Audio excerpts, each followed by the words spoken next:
நான் ஏரிக்கர மேலிருந்து 8 திசை பார்த்திருந்து ஏந்திழைக்கு காத்திருந்தேன் காணல்ல.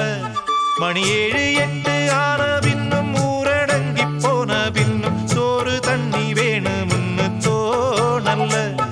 என் தெம்மாங்கு பாட்ட கேட்டு தெங்காத்து ஓடி வந்து சூதாக போக வேணும் அக்கறையில.